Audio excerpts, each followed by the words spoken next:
తాను చేసిన తప్పులను ఇతరులకు ఆపాదించడంలో సీఎం చంద్రబాబు సరికొత్త పంథాను అనుసరిస్తున్నారనే విమర్శలు వ్యక్తమవుతున్నాయి.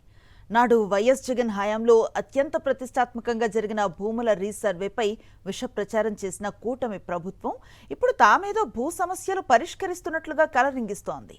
నిన్న బనగానపల్లి సభలో చంద్రబాబు అబద్ధాల ప్రావీణ్యాన్ని ప్రదర్శించారు.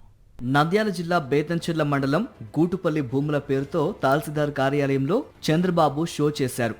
సర్వే నెంబర్ 215లో ఉన్న 2669 ఎకరాలను గత ప్రభుత్వం 22A జాబితాలో పెట్టిందని, ఇప్పుడు వాటిని తాము తొలగించినట్లుగా అడ్డగోలుగా అబద్ధాన్ని చెప్పారు. వాస్తవానికి ఆ భూములను 1969లో వక్ఫ్ భూములుగా ప్రకటించి 22A జాబితాలో పెట్టారు. ఈ విషయాన్ని మైనారిటీ సంక్షేమ శాఖ జారీ చేసిన జీవోఆర్టీ నెంబర్ 77లో స్పష్టంగా పేర్కొంది.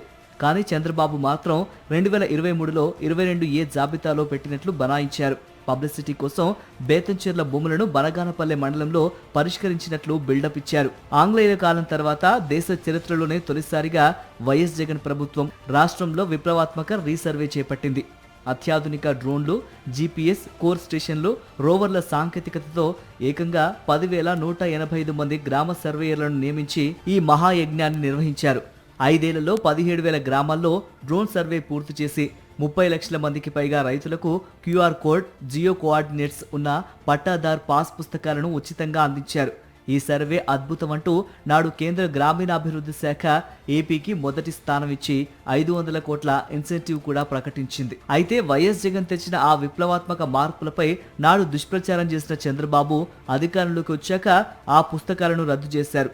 అంతేకాదు, గత ప్రభుత్వం 22A నిషేధిత జాబితా నుంచి తొలగించి రైతులకు స్వేచ్ఛనిచ్చిన సుమారు 20 లక్షల ఎకరాలకు పైగా భూములను ఈ కూటమి ప్రభుత్వం మళ్లీ అకారణంగా నిషేధిత జాబితాలోకి నెట్టేసింది. ఇందులో 19.59 లక్షల ఎకరాల ఫ్రీ హోల్డ్ భూములు, చుక్కల భూములు, సర్వీస్ ఇనాం భూములున్నాయి. నాడు జగన్ ప్రభుత్వం రైతులకు ఇచ్చిన హక్కులను కాలరాస్తూ నేడు రైతులని మళ్లీ ఇబ్బందుల్లోకి నెట్టారనే విమర్శలు వెల్లువెత్తుతున్నాయి. ఇక విలేజ్ సర్వీస్ ఇనాం భూముల విషయంలోనూ చంద్రబాబు సర్కార్ అడ్డగోలుగా వ్యవహరిస్తోంది. గత ప్రభుత్వం వీటిని నిషేధిత జాబితా నుంచి తొలగిస్తే చంద్రబాబు వచ్చాక మళ్లీ 22Aలో పెట్టారు.